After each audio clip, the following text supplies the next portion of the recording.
वैदिक पंचांग दिनांक 9 अक्टूबर 2024, दिन बुधवार, विक्रम संवत 2081, गुजरात महाराष्ट्र अनुसार 2080, शक संवत 1946, आयन दक्षिणायन, ऋतु शरद ऋतु, मास आश्विन मास, पक्ष शुक्ल, तिथि षष्ठी दोपहर 12:14 तक तत्पश्चात सप्तमी, नक्षत्र मूल 10 अक्टूबर प्रातः 5:15 तक तत्पश्चात पूर्वाषाढ़ा, योग सौभाग्य सुबह 6:37 तक तत्पश्चात शोभन, राहु काल दोपहर 12:26 से दोपहर 1:54 तक, सूर्योदय सुबह 6:33, सूर्यास्त शाम 6:17, दिशा शूल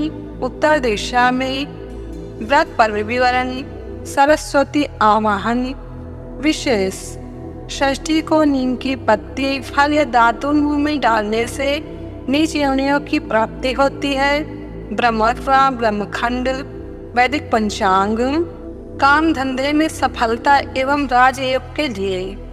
अगर काम धंधा करते समय सफलता नहीं मिलती हो या विघ्न आते हो तो शुक्ल पक्ष की अष्टमी हो बेल के कोमल कोमल पत्तों पर लाल चंदन लगाकर माँ जगदम्बा जी को अर्पण करने से और ये मंत्र बोले, ओम ह्रीम नमः, ओम श्रीम नमः, और थोड़ी देर बैठकर प्रार्थना और जप करने से राजयोग बनता है।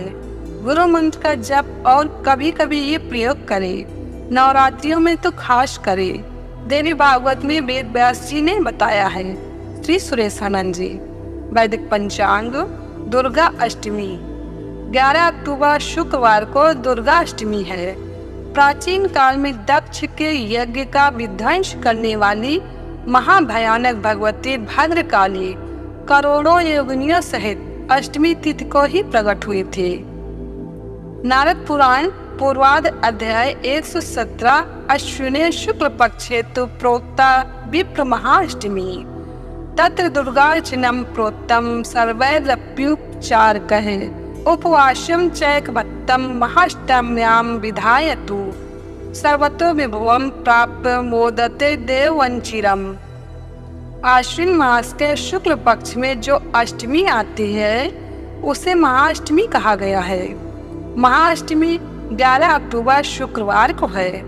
उसमें सभी प्रकार से दुर्गा जी के पूजन का विधान है। जो महाअष्टमी को उपवास अथवा एक भुक्त व्रत करता है वो सब ओर से वैभव पाकर देवताओं की बात चिरकाल तक आनंद मग्न रहता है। भविष्य पुराण उत्तर पर्व अध्याय 26 देव दानव राक्षस गंधर्व नाग यक्ष किन्नर नर आदि सभी अष्टमी तथा नवमी को उनकी पूजा अर्चना करते हैं। आश्विन मास के शुक्ल पक्ष की अष्टमी और नवमी को जगन माता भगवती श्री अंबिका जी का पूजन करने से सभी शत्रुओं पर विजय प्राप्त हो जाती है। यह तिथि पूर्ण पवित्रता धर्म और सुख को देने वाली है। इस दिन मुंड मालिनी चामुंडा का पूजन अवश्य करना चाहिए।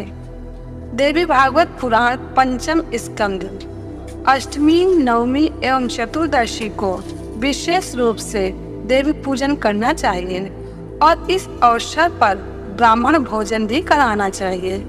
ऐसा करने से निर्धन को धन की प्राप्ति होती है, रोगी रोग मुक्त हो जाता है, पुत्रहीन व्यक्ति सुंदर और आज्ञाकारी पुत्र को प्राप्त करता है और राज्यच्युत राज को सार्वभौम राज्य प्राप्त करता है। देवी महामाया की कृपा से शत्रुओं से पीड़ित मनुष्य अपने शत्रुओं का नाश कर देता है। जो विद्यार्थी इंद्रियों को वश में करके इस पूजन को करता है वो शीघ्र ही पूर्णमय उत्तम विद्या प्राप्त कर लेता है, इसमें संदेह नहीं है। नवरात्रि अष्टमी को महागौरी की पूजा सर्वविदित है। अन्य पुराण के अध्याय 268 में आश्विन शुक्ल अष्टमी को भद्रकाली की पूजा का विधान वर्णित है। स्कंद पुराण माहेश्वर खंड कुमारिका खंड में आश्विन शुक्ल अष्टमी को वस्येश्वरी देवी की पूजा का विधान बताया है। गरुड़ पुराण अष्टमी तिथि में दुर्गा और नवमी तिथि में मातृका तथा दिशाएं पूजित होने पर अर्थ प्रदान करती हैं। वैदिक पंचांग शारदीय नवरात्रि। नवरात्रि की अष्टमी यानी 8वें दिन माता दुर्गा जी को नारियल का भोग लगाए, इससे घर में सुख समृद्धि आती है। वैदिक पंचांग शारदीय नवरात्रि। मन की शांति मिलती है माँ महागौरी की पूजा से। नवरात्रि के 8वें दिन माँ महागौरी की पूजा की जाती है। आदि शक्ति श्री दुर्गा जी का अष्टम रूप श्री महागौरी है। माँ महागौरी का रंग अत्यंत गोरा है, इसलिए इन्हें महागौरी के नाम से जाना जाता है। नवरात्रि का 8वां दिन हमारे शरीर का सोम चक्र जागृत करने का दिन है। सोम चक्र ललाट में स्थित होता है।